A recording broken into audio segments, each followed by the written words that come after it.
1 second. Today I am telling you a story.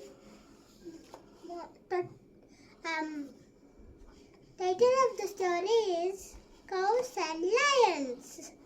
5 cows lived in a little forest in fresh in a large green meadow. They decided to do everything together. So the